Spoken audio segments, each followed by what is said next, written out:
Hello दोस्तों, welcome back to my channel Ruby's creativity. उम्मीद करती हूँ आप भी अपने घरों में हैप्पी और हेल्दी रहेंगे। तो मैं सुबह 6 बजे उठ चुकी हूँ और उसके बाद मैं निकल गई हूँ मॉर्निंग वॉक के लिए। तो अपनी गली में और गली से थोड़ा सा बाहर ही मॉर्निंग वॉक करती हूँ। पार्क नहीं जा सकती अभी 6 महीने साल भर तक मैं पार्क नहीं जाऊँगी, तो बस आदत पड़ी हुई है मॉर्निंग वॉक की, तो मुझे निकलना ही पड़ता है। जल्दी आँख खुल जाती है तो मैं चली जाती हूँ। और उसके बाद घर आ गई थी मैं, तो अब ये टाइम है 11 बजे का। तो मशीन लगा दी थी सुबह ही और कपड़े वॉश कर दिए हैं और इनको हैंगर में लगाएगी परी।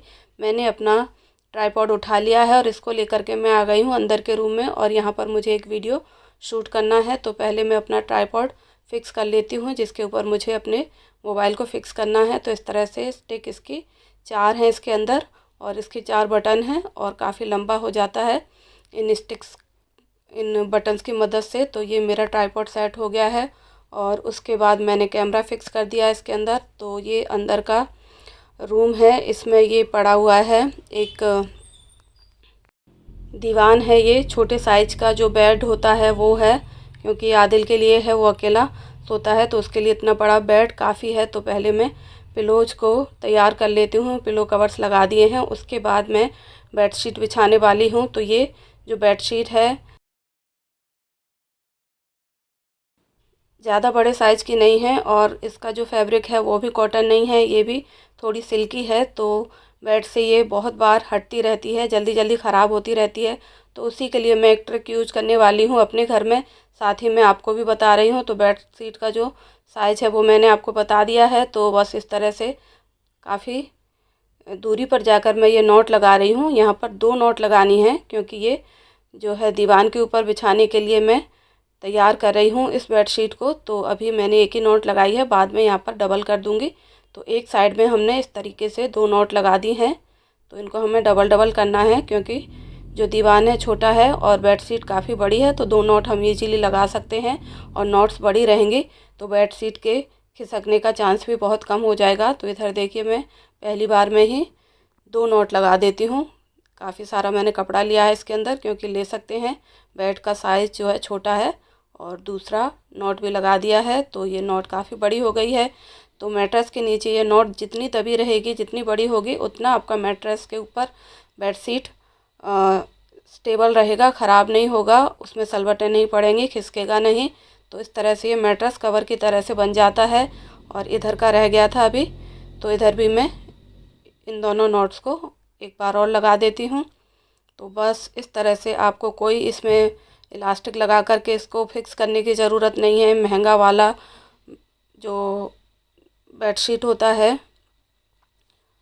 मैट्रेस फिटेड बेडशीट कहते हैं जिसको, वो बहुत महंगा आता है, वैसा ख़रीदने की ज़रूरत नहीं है। सिंपल सी चादर लेनी है, उसका में आपने नॉट लगानी है। अगर बेड 4x6 का है तो एक ही नॉट लगाइए, अगर इस तरह का दीवान है तो आप 2 नॉट भी लगा सकते हैं।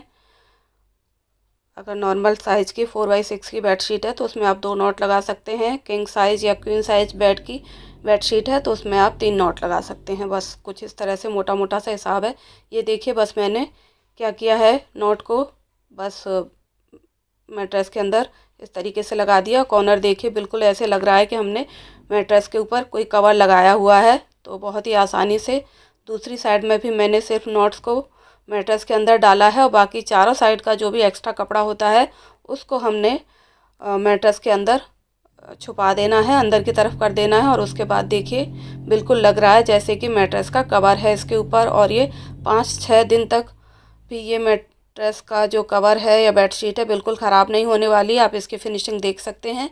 तो इस तरह से मैं आपको दिखा देती हूँ। बच्चों के घर में बहुत ही ज़्यादा यूजफुल ट्रिक है। तो मैं अपने बेड को इस तरह से सेट कर रही थी, मैंने सोचा आपके साथ भी ये ट्रिक शेयर करूं। आप भी इसको ज़रूर यूज कीजिए, 100% वर्किंग है ये।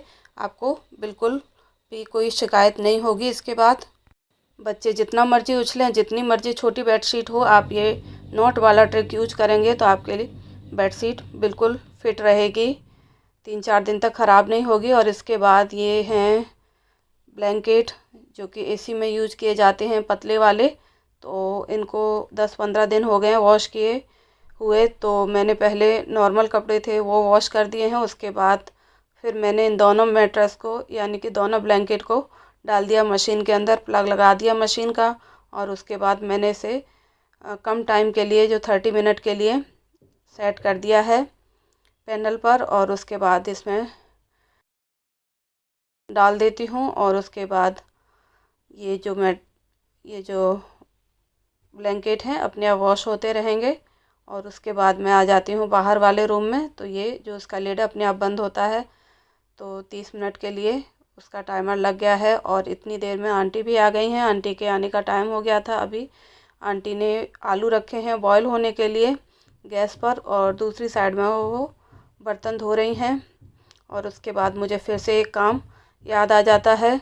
तो ये जो पिलो था मेरे पास, उस टाइम पर मुझे सर्वाइकल का पेन रहता था नेक में और कंधों में, तो उस टाइम पर मंगाया था। ये भी मैंने 2-3 साल पहले मंगाया था। तो ये देखिए इस तरह का स्पॉन्ज निकला है इसके अंदर, और इस तरह की फोम का एक राउंड सा पीस निकला है। मुझे ये थोड़ा सा पतला लग रहा था, या मेरी नेक में कंफर्टेबल नहीं होता था, तो मैं इसे थोड़ा सा थिक कर रही हूँ। तो एक मैंने ली है कॉटन की टी शर्ट, उसको इसके ऊपर लपेट दिया है और इस तरीके से इसके अंदर डाल दिया है। तो ये वाला हिस्सा थोड़ा सा थिक हो गया है, जो कि मेरी गर्दन के नीचे ठीक से फिट आएगा, मुझे ऐसा लग रहा है।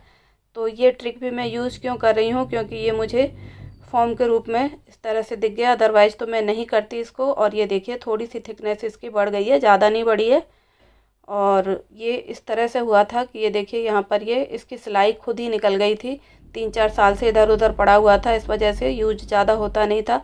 तो मैंने परी को दिया था इसे वॉश करने के लिए, उसको यहाँ से सिलाई निकली दिख गई थी। उसने इसके अंदर की फॉर्म को निकाल के अलग वॉश किया है, कवर को अलग वॉश किया है। तो कुछ इस तरीके से इसका कवर बनाया गया है, और बस इस तरह से वॉश कर दिया था उसने दोनों चीज़ों को अलग अलग। और मुझे भी इसकी जो स्पॉन्ज अलग दिख गई, इसका अंदर का जो इंटीरियर इस तरह का है वो दिख गया। तो मैंने भी इसे थोड़ा सा थिक कर दिया है, और उसके बाद मैंने फिर से इसको डाल दिया है इसके कवर के अंदर। और उसके बाद ये जो सिलाई वाला पार्ट है इसको मैं सुई धागे से स्टिच कर दूंगी। और उसके बाद इसका जो कवर है उसमें थोड़ी सी बबलिंग की वजह से वो थोड़ा सा इरिटेट करता है, चुभता है। तो उसके लिए भी मुझे कवर तैयार करना है। जल्दी ही मैं कोई सॉफ्ट सा कवर इसके लिए तैयार करूँगी, तो उसका वीडियो भी आपके साथ शेयर करूँगी। सिलाई कर दी है, और ये हमारा सर्वाइकल वाला जो पिलो होता है रेडी हो गया है। अभी मुझे इस तरह के पिलो की ज़रूरत पड़ रही है, तो इसलिए मैंने इसे निकाल करके तैयार कर लिया है, वॉश करवा लिया है। और इसको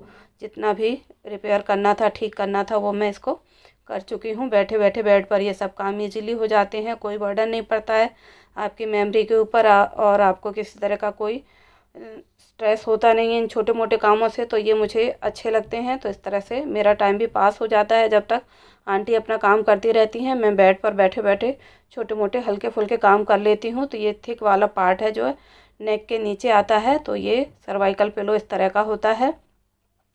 तो अलग अलग कंपनियों के इस तरह के पिलोज मिलते हैं। तो अभी टाइम हो रहा होगा 1:30 बजे। तो बस यहीं तक था ये व्लॉग, इसे एंड करती हूँ मैं यहीं पर। अच्छा लगे तो लाइक शेयर कमेंट करें। Thanks for watching this video.